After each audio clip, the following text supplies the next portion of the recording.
All right, let's get our Facebook group up in here before it's officially time to go. Rock and roll. We got 2 spinning wheels, 1 and 2. All right, give it a second to breathe. And welcome in, welcome in. It is Wednesday night, the 25th, only 11 months until Christmas. Scott, I am Nick Kendell and joined by Scott Kennedy. Not as always, but tonight while Luke is busy out and about as he travels to Vegas and Mobile to cover the Shrine Bowl and the Senior Bowl. Mile High Insiders for breakfast. How you doing, Scott? Good to see you. I feel like I just saw you. I'm doing good. I'm not seasick. Okay. StreamYard's having some trouble with their green screen application right now, so I've got a little greenness to me. I promise you, I'm not on a boat. I'm not feeling queasy. I'm feeling just fine, even if I look a little, stranger than usual. Yeah, trying out for Avatar. They're blue, right? That's not so much green, but maybe with the Avengers, they're green or something. A couple of them on there. I don't know my comics. I just watched She-Hulk. It was good. She-Hulk, there you go. That's the one. That would have been the obvious one. Maybe the Jolly Green Giant. We'll see how you feel about hulking out when we talk about today's conversation. But first, let's say hello to some people in the chat. We got Duke Rose coming in, saying first. Good to see you, Duke. We appreciate you being first. We got our guy Dylan Von Arks, always coming in with the hype support in here, and really a good PSA here saying, "Sup Broncos country. Make sure you guys hit that like button on the way in." And we got our first like right here from Phil McLaughlin. Oh, there's Jim Hilton. There's Dom Harmio. Phil's in a better mood. He's been giving the angry for a month. I think it's because I made a joke about it once, and now he's been about it, or the care react, or anything like that. But yeah, hit the like on the way in, share on your platforms, and subscribe if you haven't already. Oh, we also got Shayla coming in here. Thank you so much for the like. We got our guy Todd coming in saying, "Good evening, MHI crew and Broncos country." Got our guy Diamond saying, "Boom, let's go." I bet you Diamond's happy with the news that seems like Peyton is falling out of favor in Denver, but we'll see. Anything can happen still until we have a coach. So we'll see. We also got Kenneth coming in saying, "Idiots." Honestly, I'm more psyched to watch CU Buffs next year than this clown show. I mean, CU is exciting right now. I don't blame you. We'll see how it is. Obviously, a lot of offseason to go. One good head coaching hire away from just being right back in this. So we'll see. Hold out hope and let the coaching play itself out a little bit. Just wait. You want to see the results. Last year we said, Hackett, great hire. Really excited about that. Russ, great trade. Really excited about that. And then it turned out to be, not great.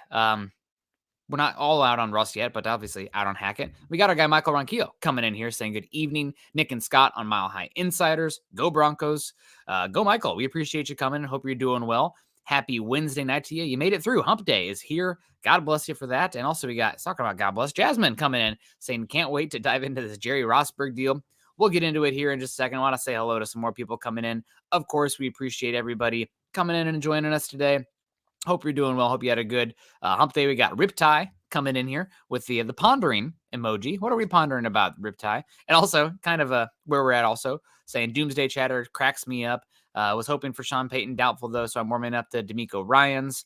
But he would need to bring in a real offensive coordinator and hopefully let Evero stay and call plays. I don't want my head coach calling plays. It can work on both ends. I don't really have a strong opinion on the head coach calling plays, so to speak, unless it's too much for them. But I mean, Andy Reid's calling plays, Zach Taylor's calling plays, Kyle Shanahan's calling plays, Nick Sirianni is calling. I think he's calling plays too. Is Steichen calling plays or is Sirianni? I'm honestly not sure. No, that's what I asked earlier. Because you've seen some pretty good growth with Jalen Hurts. Talk about development, not just drafting a number one overall, but Jalen Hurts has had more success this year. He's outplaying the expectations that he's led into. Before is Jalen Hurts even going to be the guy? And now he's being talked as being elite. How did that happen? Because I'm real interested. And if it was all Sirianni, well, he's already got a head coaching job. Yeah, and it looks like Shane Steichen did actually take over play calling this season.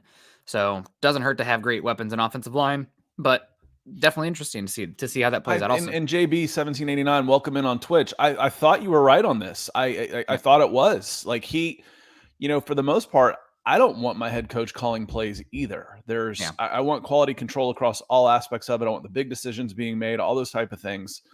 I don't want them doing that either. Now that said, I want them to have that experience in the past. One, if they need to. Two, so they know what is right and wrong. And three, it helps you make with snap game time decisions that you have to make as the head coach.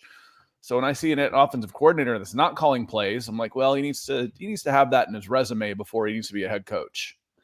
Yeah, thank you so much, JB. Over on Twitch, we appreciate you.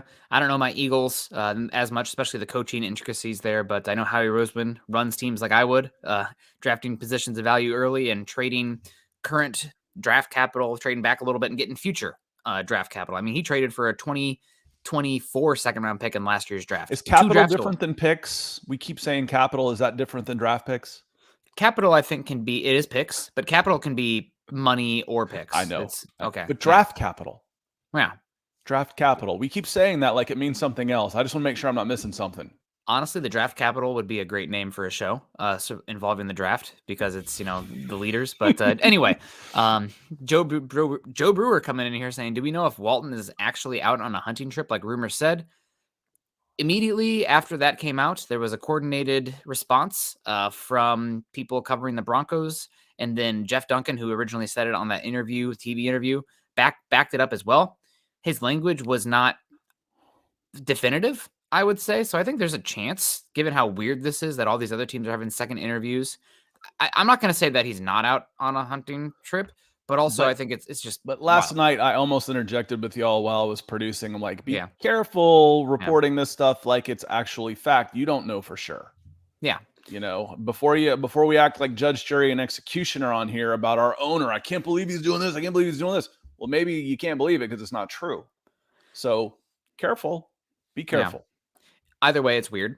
All around that it's weird. I mean, just send me a picture of Rob Walton. What are you up to? Are you out on the Serengeti? We can use a 25-year-old picture of Sean Payton sleeping on an airplane and make it sound like it's happening right now. I look like Sean Payton's kid.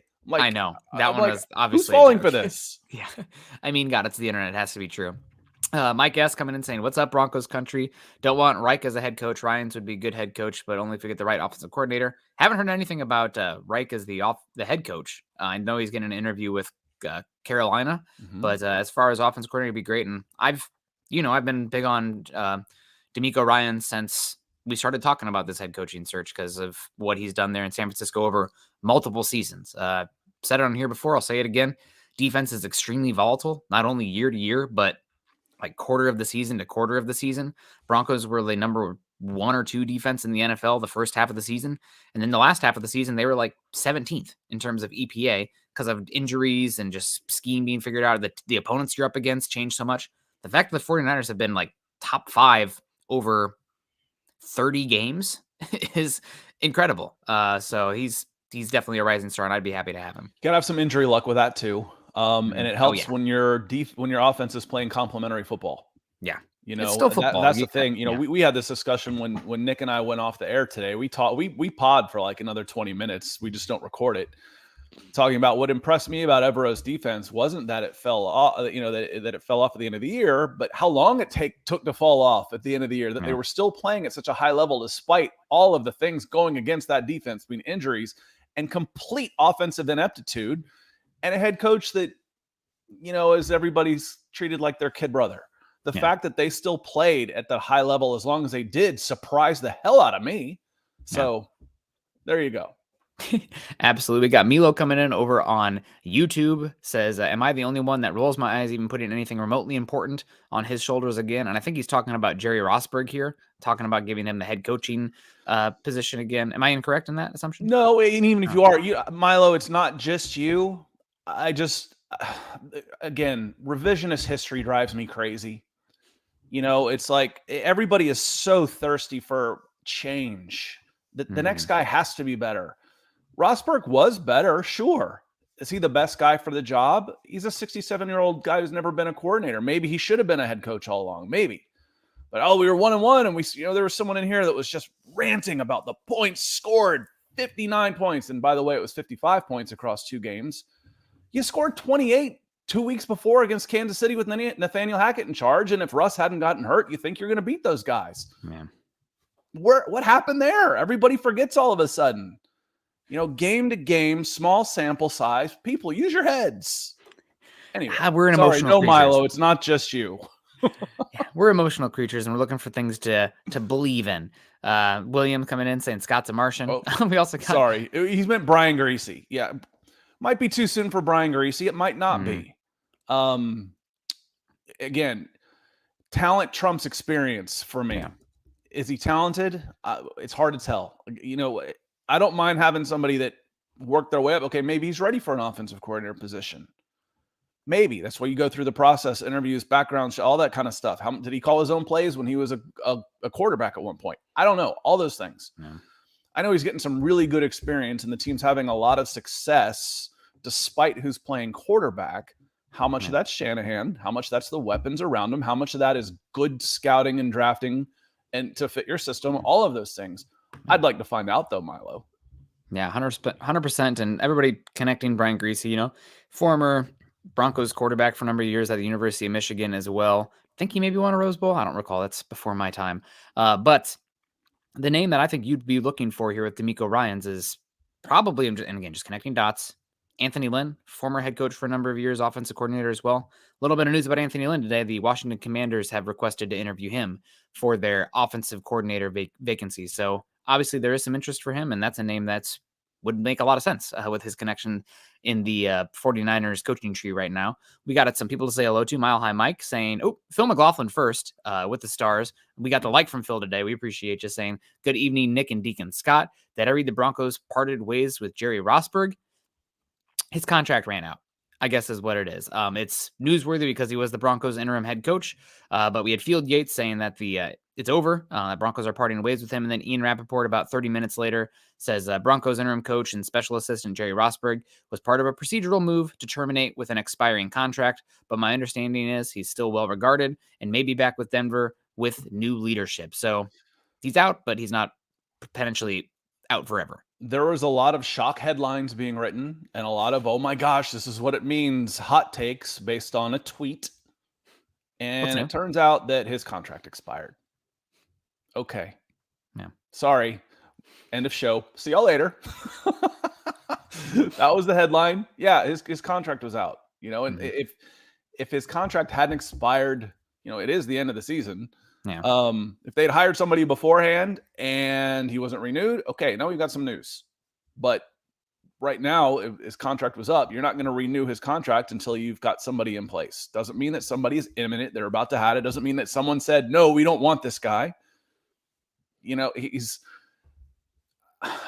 wasn't exactly in high demand. There was no rush to re-sign him and tie him down. You're not blocking other teams from interviewing like you are as Giro Evero for defensive coordinator position. You could get him back if you want him. Yeah, probably. He might really. I wouldn't have any trouble at all. No problem at all bringing him back under a number of roles. Yeah. I think he's good for the program. I think he's really good for the Denver Broncos. But this, the sacking of Jerry Rosburg and the huge move I saw tweeted from a 1 million person SI account, more huge. Oh, God. Missed me on that one. Yeah, it is news, and we're craving that coaching news right now. So I guess Jerry Rosburg is out for now, but could be back in. Procedural move. Is what it is. Gary Palmer saying, I guess I missed something. Is Sean Payton out? Nothing official, but the tea leaves are the tea leaves. In the last 48 hours, Sean Payton's, a lot of talking heads in the media are saying Sean Payton's more likely to go back to Fox. The meeting in Denver was going to happen today or Thursday, and now it's not happening. He's meeting with the Cardinals instead.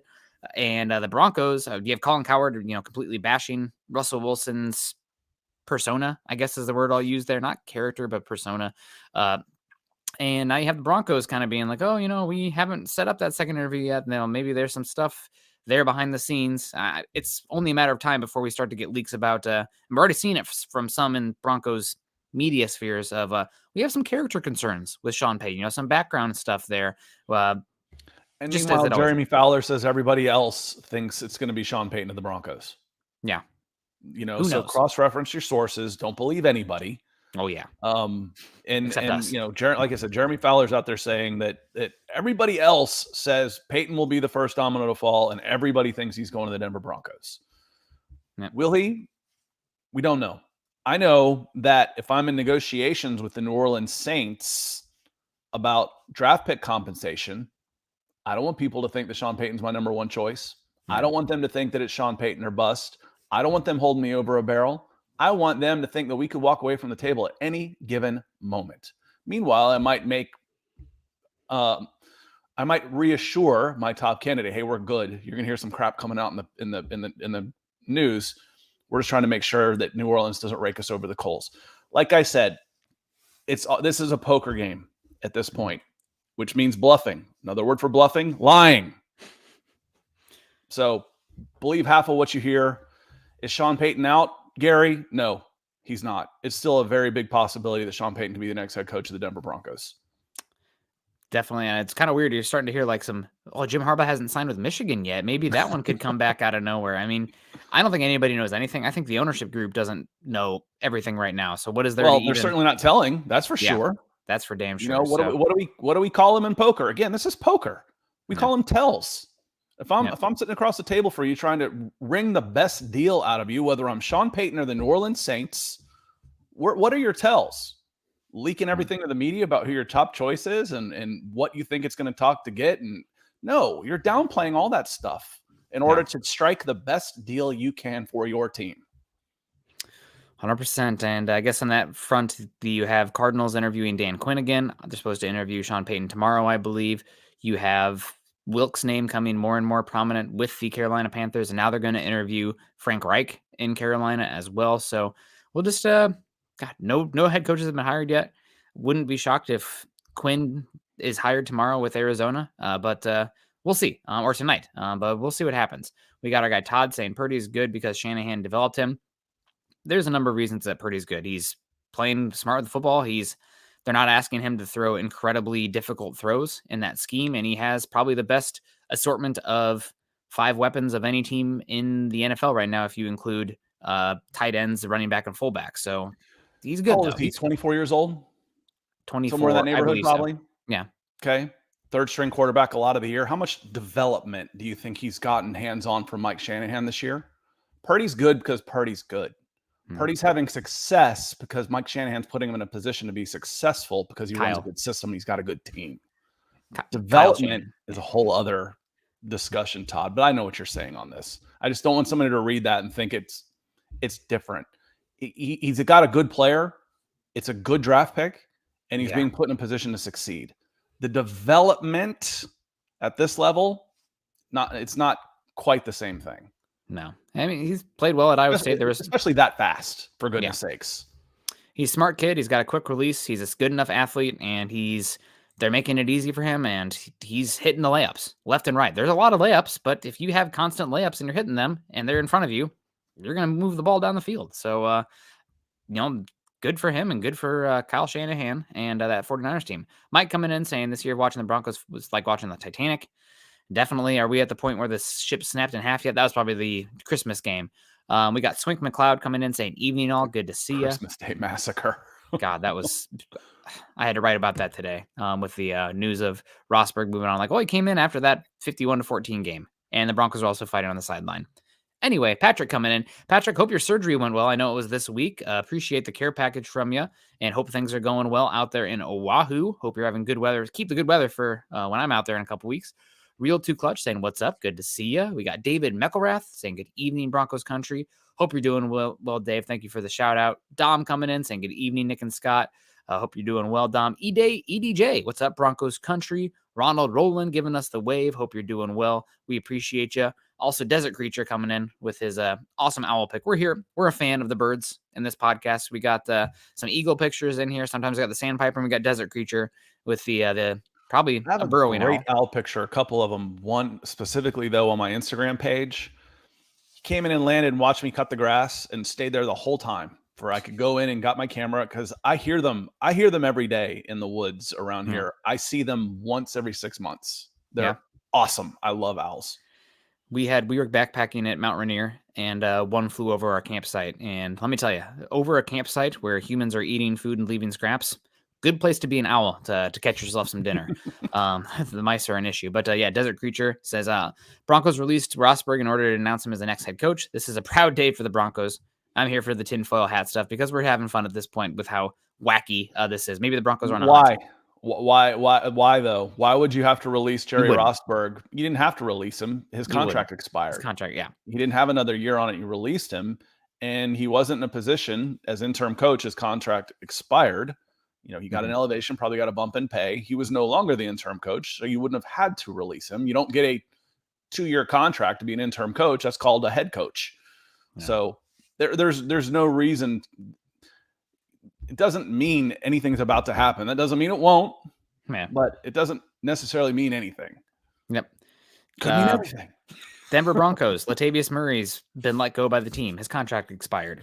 Okay. It was always expected. That was always allowed. Jason O'Neill, good evening, everyone. Good to see you, Jason. We got another Jason Cardoza, coming in $9.99. Thank you so much, Jason. We appreciate you. You guys are killing it with the $9.99s today. Saying good evening, Nick and Scott. It seems like ownership is a bit stumped of what direction they want to go, and hence why there's no second interview scheduled. I would wait out for Ryans and go from there. Or they're off hunting. Lord only knows. Or they know exactly what they want to do, and they've already got it lined up. Yep. Maybe they already have their guy. Mm-hmm. Maybe it already is D'Amico Ryans. Maybe it already is Sean Payton. Now I got McVay in my head. We don't know any of this stuff, and to try, again, because it's not happening and this isn't you, Jason, but because it's not happening on the timeline that a lot of us would like it to happen, it seems like chaos. Oh, it's chaos. It seems like chaos. It's because there's not everybody, but there's a lot of speculation going on, and we grab onto that and the fear mongering. Luckily this is just sports. It's not actually important stuff, or else we'd all be panicking. I'm panicking because, thank you, Jason. Maybe they know exactly what they're doing, Jason. And right now, again, like we said, one of the very real options is they're not playing their hand while they're negotiating with the Saints for compensation. Mm-hmm. We're going to know in hindsight, right? It's like a couple years ago when we had some doubts about Drew Lock becoming a franchise quarterback. Guess what? The games are going to be played. We're going to see it play out, and we'll have data at that point to reflect in hindsight. And that feels like a new name to me, Jason. So appreciate you coming in and supporting the show. That's a big help to us. Thank you, sir. Yeah, we appreciate Jason. Zach Powers coming in saying my favorite YouTube duo. Oh, man, you got to watch more duos out there, Zach. We appreciate you. Zach was busy with us this morning on Coast to Coast Football, so appreciate you coming in tonight. Yeah, thank you so much. We got Jetty Splash talking about our birds. Good evening to you, Jetty. Hope you're doing well. We appreciate you so much. We got EDJ saying, I still want Jim Harbaugh. I think that's who the Broncos really wanted. But alas, here we are. We got Michaela saying, good evening, guys. Good evening to you, Michaela. We always appreciate you coming in. Malcolm Brown coming in from Homer, Alaska. Hope you're doing well up there. Hopefully, we have our first 5 p.m. sunset tomorrow out here in Seattle. So hopefully you are starting to inch to the more sunlight out there, because I know it's super dark out there in Alaska this time of year. We also got Cody W. breaking that $9.99 with 4 digits in here, $10, saying, heard tons of Russ is washed and Denver is done for a while, but people aren't realizing almost all games with one score besides the Rams. Better coach and play calling. Where is this team setting? Most games in the NFL, I would say 80% of the games in the NFL, I don't have any data to back that up, but most games are one-score games. So you're going to have to figure out how to come on one side or the other. The Broncos, I don't think, won any games except for the Arizona game, I think maybe, but won many games by more than one score. And also they got butt whipped by the Carolina Panthers. That's another one where they went in and just immediately Carolina is very capable of doing that to people. That was a bad matchup for the Broncos and the way they've played the last 2 years, which is soft. That was they play like an AFC North team, and we know how the Broncos have done against the AFC North. And Cody, thank you so much. But again, I've said before, this team isn't as far off as a record would indicate. Some competency at coaching, shore up some places for me specifically. Trenches. You heard me talk offensive line. You've heard me talk offensive line. You've been with us for a while, longer than I have.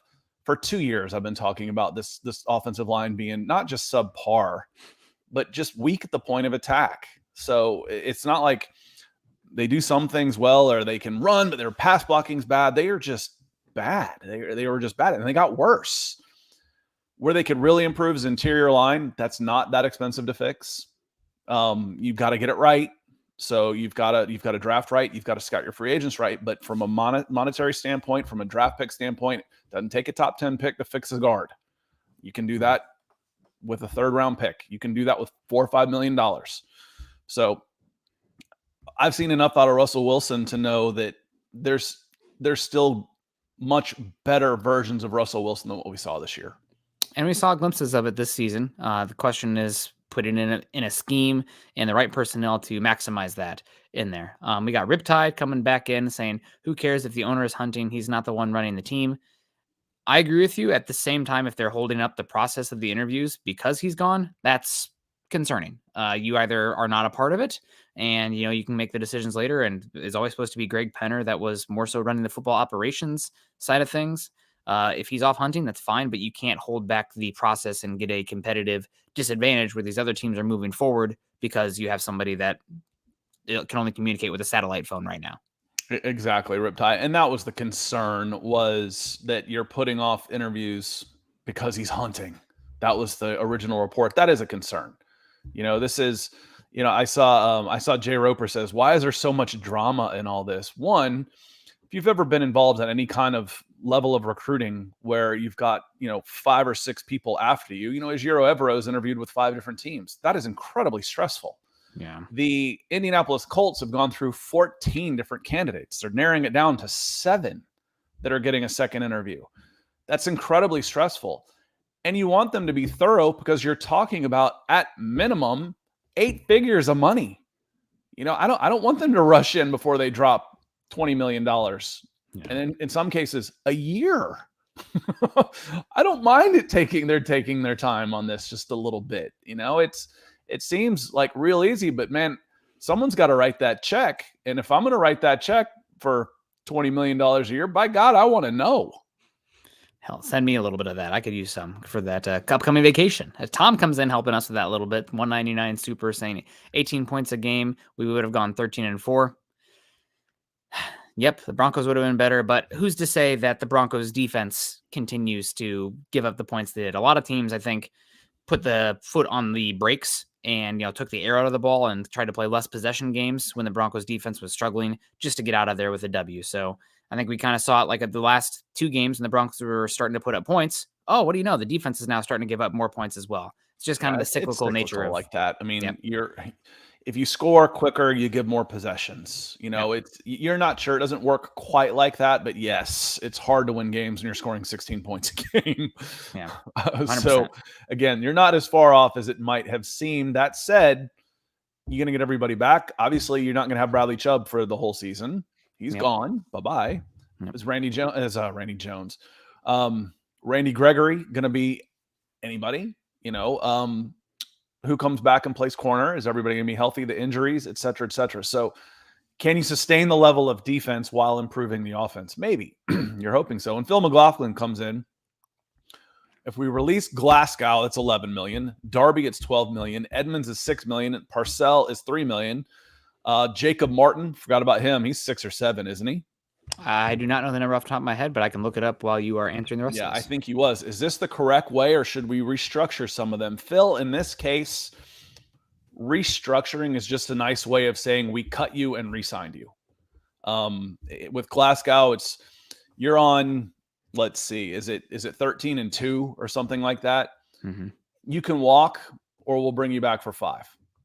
So that's a restructure of sorts. That's what they call it, but it's really just strong arming the people that don't have any guaranteed money, and you can cut them. Of those guys, I have Darby back for 6. Chase Edmonds might not want to come back. He might. Mike Purcell at 3 is a pretty good bargain, I think. Yeah, I think that's good money. In Glasgow, I think it's time to move on at any cost. Just having him there means you don't have somebody else. He's not getting any better. I know he's got some versatility, and Nick, I know you've kind of said this is a good guy to have because he can do, but he doesn't do them well. No. I think it's time to move on. Yep. And Jacob Martin, you can save 3.8 to 3 million. So almost 4. If you move on from him with 1 dead. I don't know what the reason is you'd have a dead on that trade. But alas, it's on there for the Broncos. So you could definitely free up some money. You could also approach Justin Simmons with this restructure. You could approach Garrett Bowles with the restructure. There's some way to free up money on this team. The one that I would not be anyone interested in approaching a restructure right now is Russell Wilson. I know that he has the big contract, but a lot of that new contract kicks on after 2023. And I don't think you should be doing anything to tie yourself to him longer than you have to right now because of how the season went and the I guess, break glass in case of emergency option that you have after this season. Unless you tack on some phantom years. Void years, right? Whatever they call it. Yeah. Yeah. Crazy stuff. That confuses me a little bit, to be honest with you. I mean, it's basically, I mean, they're all void years, kinda. I guess to just flat out say that, hey, we are definitely cutting you. It's not even that they're cutting. It's just different. That's all. It's not even that they're cutting them, though. It's that they are not even contractually controlled anymore by that. But the cap hit is you're still being released, but we've got 3 phony years on the contract, even though we're not paying you and you're not playing for us. It just seems like a loophole, and that seems wrong to me. Yeah, void years. You know, like Taysom Hill had massive void years on his. They restructured it now. He has a $2 million dead cap hit, or dead void cap hit on 2026. But yeah, it is a loophole, but it's kind of like paying the credit card. However, that being said, with the cap keep exploding, maybe you have to limit it somehow, because like that 2 years from now with the inflation of the cap is way less of the cap hit. So you're just getting a big advantage of that. I don't know. It's definitely confusing. Gary Palmer, 1999, coming in again. GLP, God bless you. We appreciate you. Saying, hey, Nick, Scott in Broncos country. I still think we are just a head coach away from being relevant again. Russell Wilson isn't washed. I think you can still win with Russell Wilson. Mm-hmm. I think there's a certain way you have to play Russell Wilson for him to be maximized. And I think that a lot of it comes back to rushing the ball far more efficiently, being a balanced team, hitting deep shots off the play action, and playing good defense. Now, with the type of contract Russell Wilson has and is going to get paid, it's harder to build all those things around you. That's kind of the strategy where you have with like a rookie quarterback that's making, a tenth of what Russell Wilson's going to get. But it's the reality of the situation for the Broncos, and he can still be quite effective in that as well, as long as you can keep him healthy and keep him complimentary from a really good running game. If Jerry Rosburg was the head coach all along, and Alton and Russell Wilson are working together the way they did in the last 2 games, is there any reason this team wasn't 500 last year? It's so hard to say, because like you could have an injury or something happens. Yeah. Like Rosburg had all the injuries. I think. Yeah. We talked about the beginning of the season being the team. The schedule being easy. The beginning of the season schedule wasn't as easy as we thought it might be. Seattle ended up being a playoff team. The Jaguars were in there. They ended up being a playoff team. You beat them. There was some. That was in the first half. 49ers. Week 8 maybe. But the first half wasn't quite as easy as you may have thought. So again, as we talked about, and as Tom said, you're all in all these 1-score games. Maybe some of those flip your way if you're just a little more competent. Yeah, 100%. It'll be. I'm not playing Nathaniel Hackett. Don't get me wrong. Yeah, it's he definitely deserves a lot of blame, and not an adult in the room, but he's going to get an offensive coaching gig. We'll see what happens. We got Scott Sheffield. Scott and I go back a bit. Scott, I hope you're doing well. He says, Nick, I'll be in Seattle in February. Recommendations for food. I'm pretty partial to Palisade and Ray's Boathouse. Those are more in the Ballard area. They have good seafood. If you're looking in Capitol Hill, I really like Pink Door, a little bit more like Italian seafood combo there. That's pretty good. And you can hit me up on Facebook. I have a few more recommendations as well.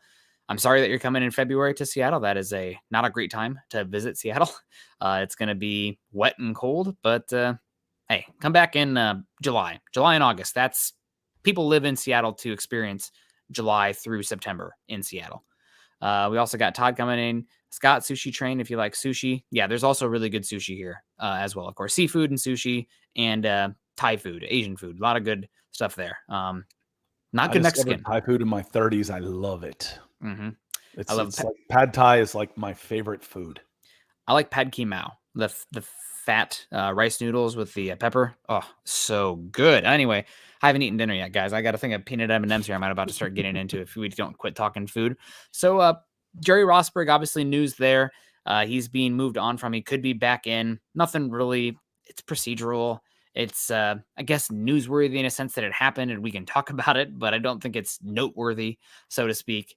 The other big news today, and we were going to talk about this before the Jerry Rosburg's news broke, was that we had Pro Football Talk, Mike Florio over on NBC Sports discussing this Broncos head coaching gig, and he really talked up David Shaw. There's a lot of David Shaw talk from Mike Florio in this one, and I'm okay with David Shaw. I think he's kind of probably tied for my third candidate. Like that he's been sought after for a long time in the league.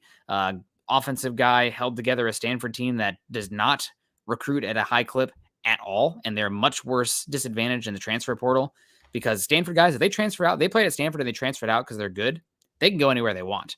It's really hard to bring guys into Stanford. You're not bringing in somebody from, God, I don't want to disparage any school's academics, but most schools players wouldn't qualify for Stanford. So pretty hard. It's the same thing that's happening with Northwestern right now. But David Shaw does concern me as well, given how long he's been out of the league. He's not really considered this offensive genius or anything like that. But it seems like there is some push for David Shaw potentially ending up being the Denver Broncos coach. And that's only gotten louder over the last 48 hours. Roy says, please, David Shaw is not the guy. He can't win at Stanford.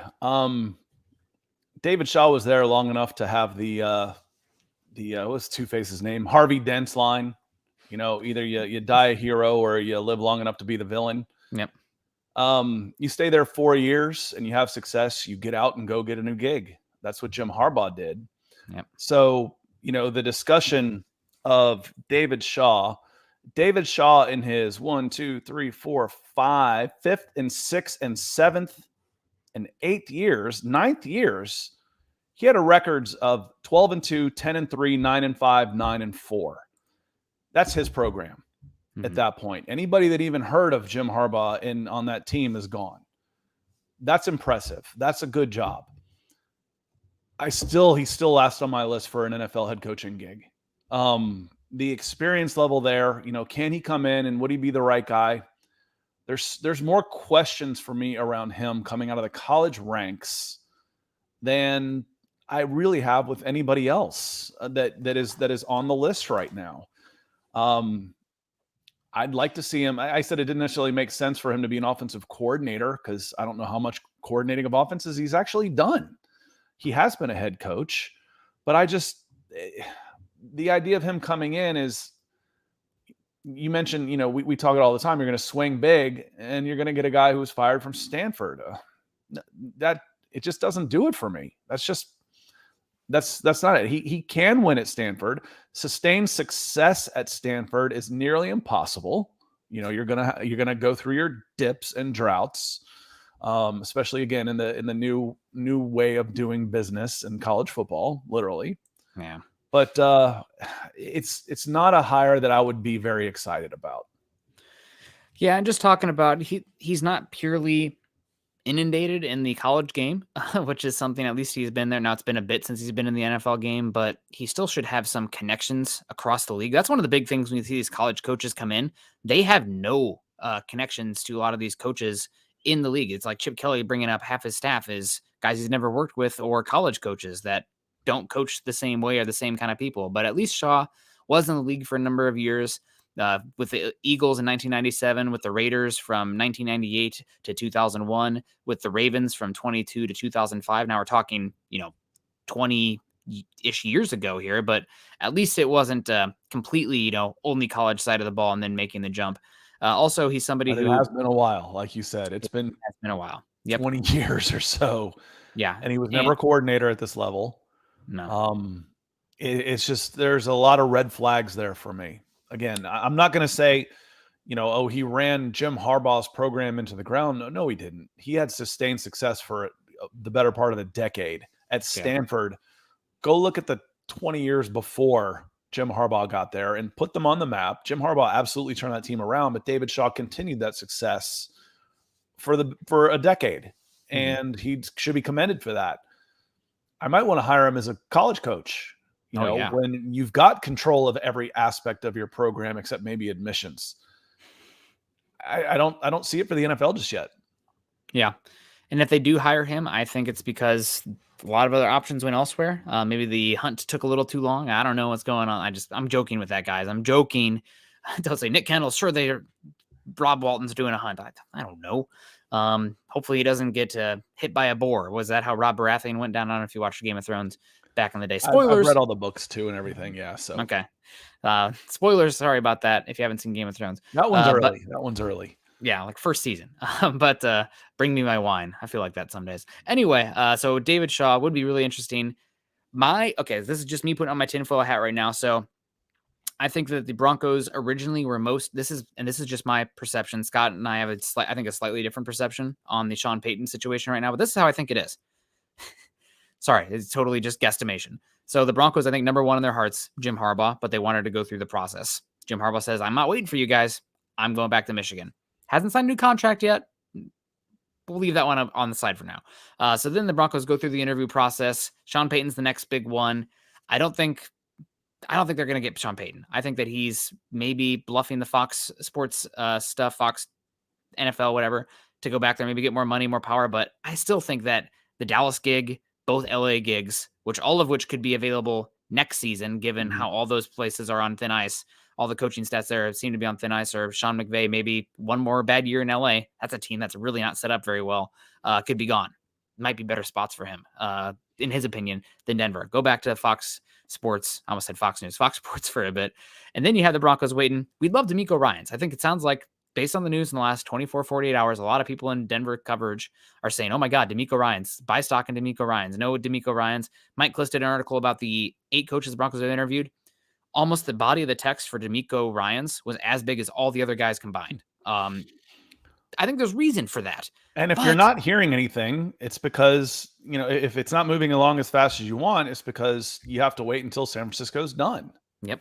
Well, not until they're done. Until there this it is. week. I told y'all when, I don't watch coaching searches, and sometimes they go over really quickly. Mm-hmm. But when Dan Quinn was being hired by the Atlanta Falcons, it was radio silence. And that was the year Seattle went and won the Super Bowl. I don't remember that year. Yeah, I honestly didn't remember it was the Broncos. I really didn't remember until I started doing the show. But there was nothing. Zip, zero sound. Man. Falcons already had their guy, and it was understood that that's what's going to happen. So maybe. All I'm saying, and I don't know that this is what is happening. I'm not saying that with Sean Payton. I'm just saying consider all angles. Yeah. Why is this happening? Well, what do they have to say? What do they have to gain to downplay Sean Payton if they actually do want him? Well, they're still trying to strike a big contractual deal with him. They may have already come to terms with that. Maybe, you never know. And they have to come to strike a deal with the New Orleans Saints. Yeah. So they don't want to overplay their hands and get taken to the cleaners.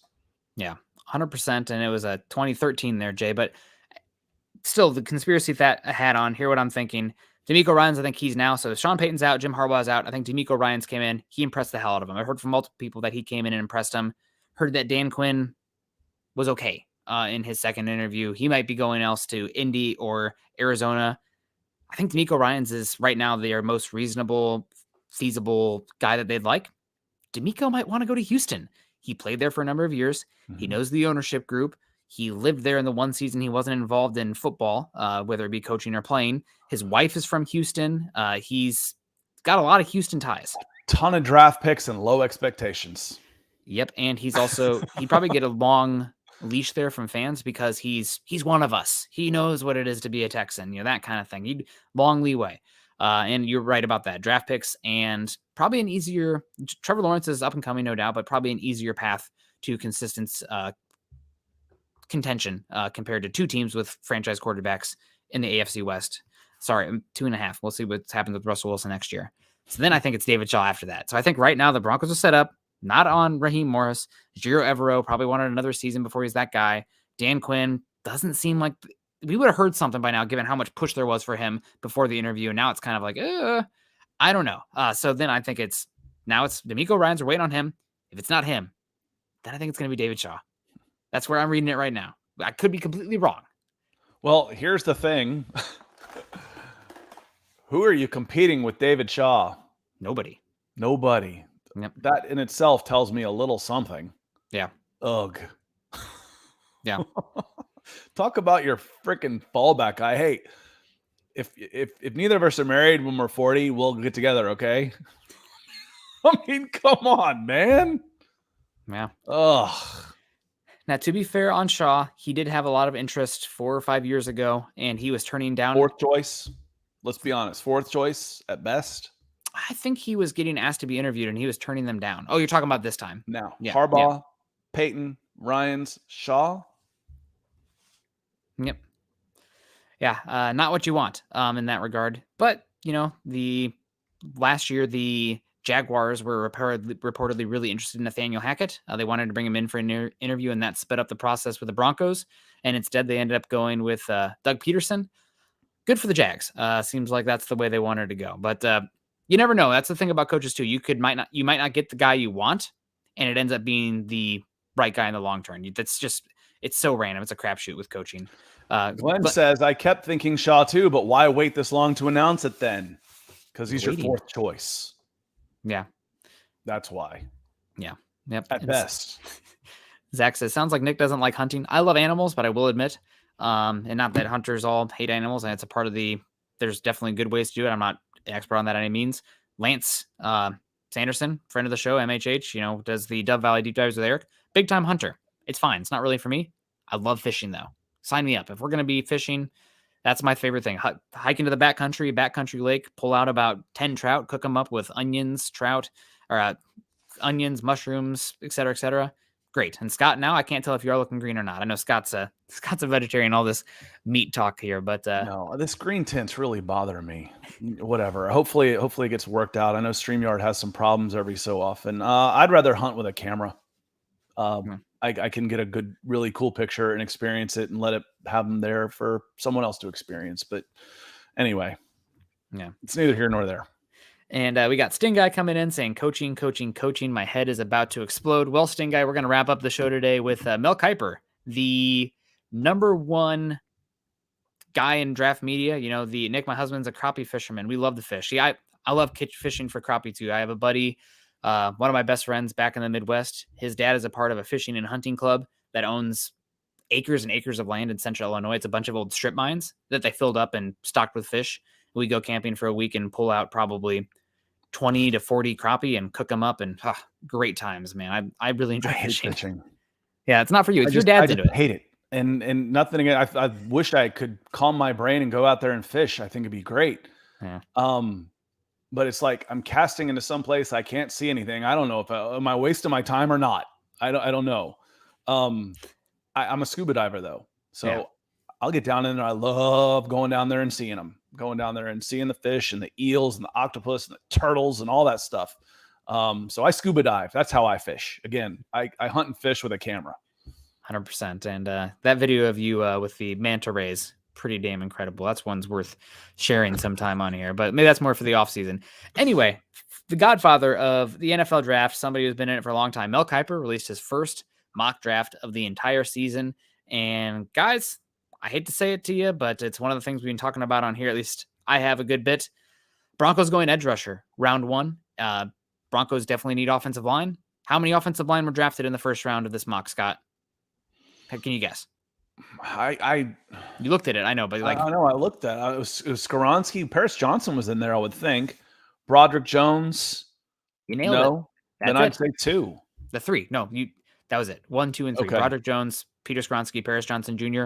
All of them went in the first half of the first round, and then that was it.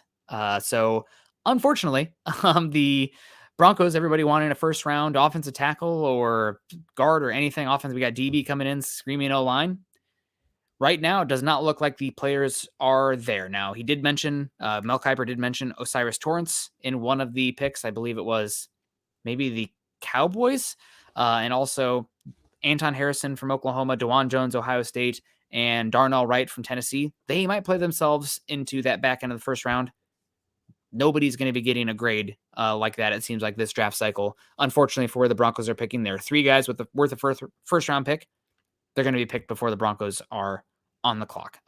Jasmine, unless something happens. You never know about the gas mask bong stuff happens. Jasmine, $49.99, saying, you guys are the best. I hope we are pleased with the new head coach news, and I hope we get some news soon. We're getting stir crazy here, and Scott and I are ready to get into the draft and the free agency stuff and the team building stuff rather than this, constant, head coach. Will they, won't they, rumors, blah, blah, blah. So absolutely, hopefully get some good news soon. That'd be great. But appreciate all the support you've shown us, hitting us up on Twitter, all that stuff. Jasmine, huge friend of the program, just very beneficial for the show. We love you for it. Jesse has a good question here. He says, quick question. Why does anyone here think we would have kept Kyle Shanahan after his first 2 seasons, considering how quickly we have walked away from coaches? You never know. It's a multiverse, right? A different universe. It's possible that he would have stunk here. He would have not had the right quarterback. He had injuries here, and then he's out. How long did Vance Joseph get? 2 years. 2? Mm-hmm. Okay. Vic Fangio got 3. So what I've seen was Fangio getting 3, and you are not. It depends where your expectations are when you're coming in. Where's your team coming in? I've said the next guy will get a longer leash, assuming they show competence, because your expectations have now hit rock bottom. We've got people saying we should hire Jerry Rosburg as head coach and Justin Alton as offensive coordinator. Look at those last 2 games, how great they were. Yeah. That's the type of environment they're walking into. Obviously, that changes quickly. But are they showing signs of improvement? And it doesn't necessarily, Jesse, just have to be record-wise.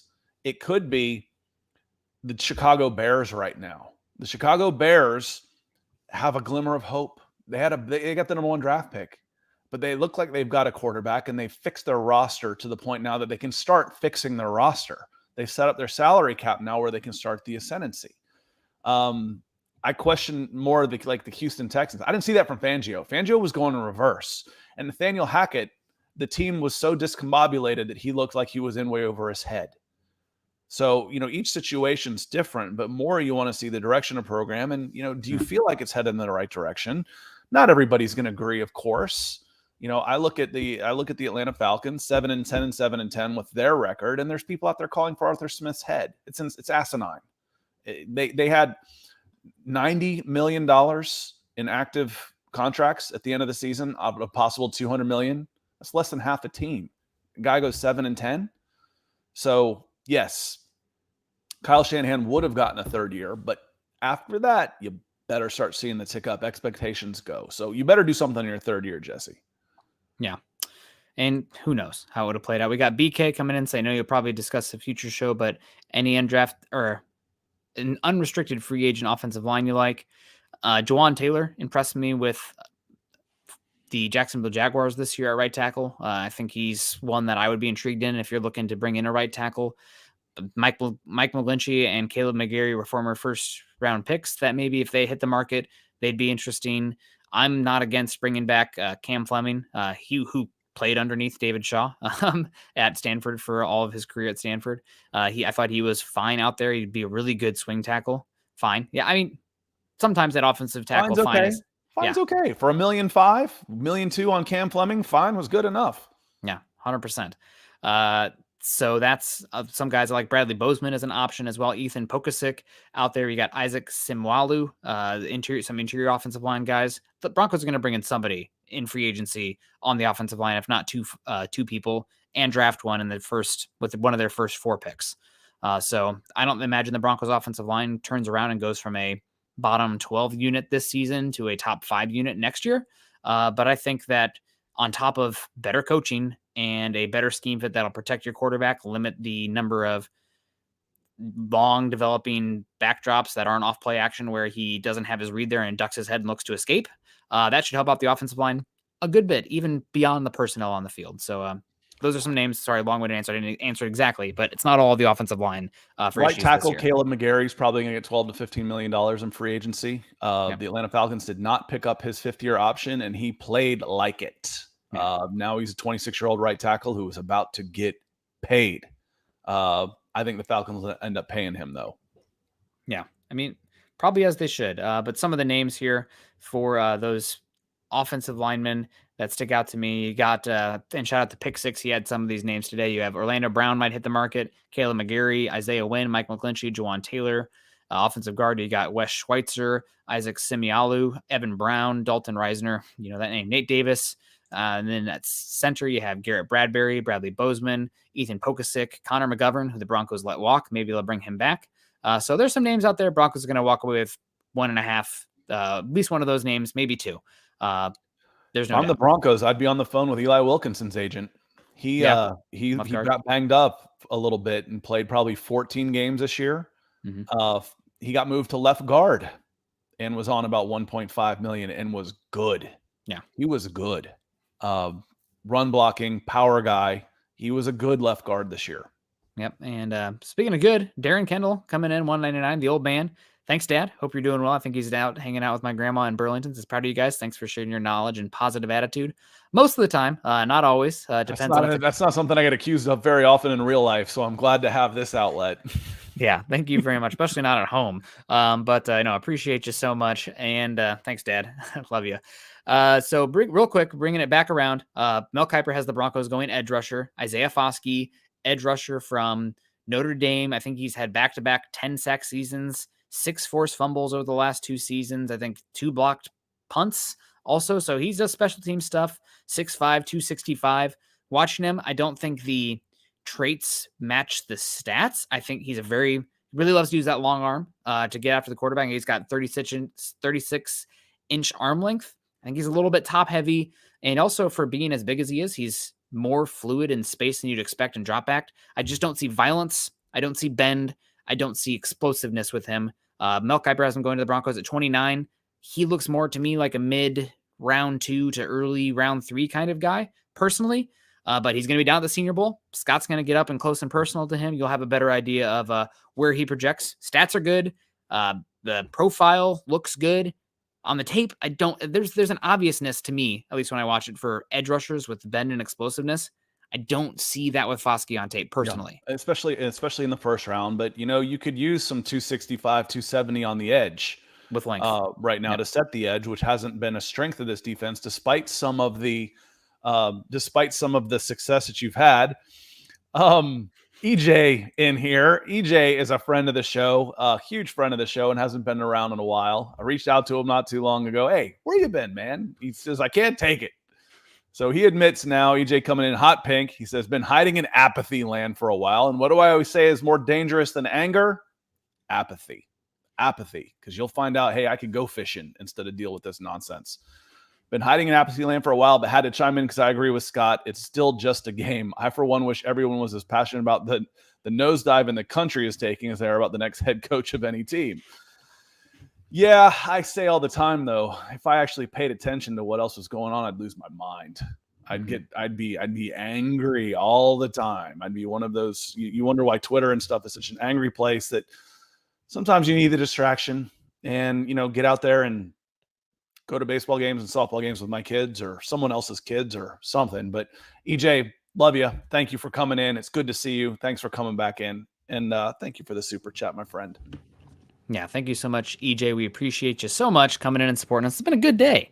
And we're at 57 minutes. I think we're going to wrap it up here, guys. I got a dinner date tonight. Going to go hang out with a friend who's in town. So thank you guys so much for joining us today. Again, Isaiah Foskey. Before we get on out, I guess I should read what Mel Kiper has to say about the pick for Isaiah Foskey. Again, another mockster with the Broncos going edge. You had Daniel Jeremiah this week having the Broncos go with B.J. Ojulari from LSU. You had Bucky Brooks with the Broncos going Lucas Van Ness, I should know that one, from Iowa. And now you have Mel Kiper, the godfather of the NFL draft, with the Broncos going Isaiah Foskey, edge rusher from Notre Dame. And he says Denver traded away prime picks to get quarterback Russell Wilson last offseason, and it got back this one after dealing Bradley Chubb to the Dolphins before the deadline at midseason.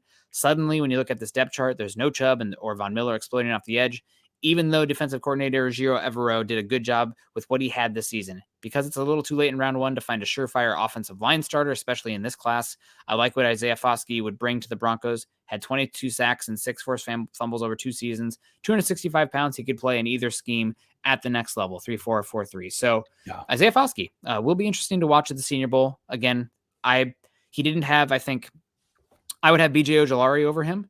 I would have Lucas Van Ness over him. I would have Miles Murphy over him, and then obviously Will Anderson and Tyree Wilson as well. If all those guys are gone, maybe you start to talk Isaiah Foskey. Yeah, because again, edge is a big need for this team. I think corner is still a big need for this team. You can go any of those directions. Again, I talk the best player available. I think it's a myth. But as you have said, you put guys in tiers. I've got a grading score, and if it's a 10-point scale, if I've got 3 10s, whichever one fits my need the best, I'm taking him. If I've got 14 9s, okay, they're all off the board. Now I've got 25 8s or whatever. Whoever fits the need that is in that tier that you have scouted that's available is where you should go. The worst thing you can do is reach. O-line. the worst thing I could do with that first round pick is pick a guy that can't play. I've said a zillion times, and it was a college coach that told me, he said, when I first started, and it just stuck, it's not the guys that you miss that kill you. It's the guys you take that can't play that kill you. Adam, this goes for you since you're not listening very well. You're just sitting there going, Russ sucks, Russ sucks, Russ sucks. Why won't anybody say Russ sucks? It's not who you missed on. It's the guy you brought in that was terrible this year. Russell was terrible this year. That's what hurts you. That's what kills you. Do not reach based on a need. It's the worst thing you can do in your life. Yeah. Kill you. That's absolutely true. So, and also one name I forgot there. I was like, there's 6 edge rushers I had above him. Who's the 6th? Nolan Smith. I didn't mean life. I meant draft. But Nolan Smith, that's the other name. Georgia got hurt this year, but he was the number 1 recruit in all the land. Very good player out there. So edge rusher for the Broncos early in this mock. Scott will get a chance to watch him down there, and we'll see how it plays out. Edge very much in play for the Broncos there as his defensive line, cornerback, offensive line across the board. Pretty much. I mean, I know that, Scott, I've been saying, I am a big trenches guy, but you want to have playmakers as well and coverage guys on the outside. But Broncos right now, they're very much shaping up a team that really needs investment in the trenches on both sides of the ball. Yeah, trenches. Yep, absolutely. Phil McLaughlin saying, do we need to wait to interview these coaches in the playoffs? So the way this works is that you have coaches, any coaches can interview and I think even be hired after this round of the playoffs. So anybody who's coaching right now, there's the Pro Bowl week that's in between the Super Bowl and the conference championships. Broncos could interview DeMeco Ryans on Monday and they could hire him that very same night or the next day. So that's the rule with the coaches right now that are still coaching in the postseason. So thank you, Phil. Yeah, 2 weeks is a long time of dead period to be trying to not talk to some of the most successful coaches in the league, some of the best candidates in the league. That's a long time to do it, especially as you're trying to get your draft boards and free agent boards and everything together. So it makes sense that they've loosened that a little bit. I don't think it's always been like that, Nick. Ernie Mays, thank you, sir. You guys are awesome. Go Broncos country. You're awesome too. Thank you, sir. Yeah, thank you guys so much. We're going to wrap it up and get out of here. Appreciate the heck out of you so much. Make sure you're following Scott on Twitter. Scott is at Scout Kennedy. I am at Nick Kendell MHH. Also, make sure you're following us at BFB_pod and MHI_pod and at Mile High Huddle. If you haven't done so yet, join us at Facebook.com/Mile High Huddle and Facebook.com/Mile High Huddle pod. Please click the thumbs up on the way in, the way out. If you thought we've earned it today, we'd greatly appreciate that over on Facebook. And if you're on YouTube, please subscribe to Mile High Huddle. Or actually, if you have a YouTube, if you're not on there right now, if you're on Facebook, go to YouTube, find us on Mile High Huddle, subscribe to the channel, like the show, like this exact one happening right now, share it to your social medias, Twitch, TikTok, Instagram, Be Real. Hopefully somebody out there has to have a Be Real of, what are you doing right now? I'm watching Nick and Scott right now talk football. Scott, are you aware what Be Real is? I think I've talked to you about here before. You get like a notification saying, like, take a picture of what you're doing right now instead of this like fabricated, TikTok's a freaking monster. That's a TikTok feature. So basically everybody is trying to take on TikTok right now before they take over everybody else. I think TikTok might have taken that one from Be Real and implemented it. Well, it worked. I don't get it. My daughter does it and I get notifications saying, oh, post your own now to see what she's doing. I'm like, I'll just go open a room. What are you doing? What are you doing up there? I'm on TikTok. Okay. Be safe. So we appreciate that, you guys. You be safe. Continue to choose kindness and compassion. Scott and I will see you tomorrow morning. We'll see what news we have to go over. Maybe we'll do some more draft stuff, free agency. Who knows? But until then, appreciate you guys. Go Broncos.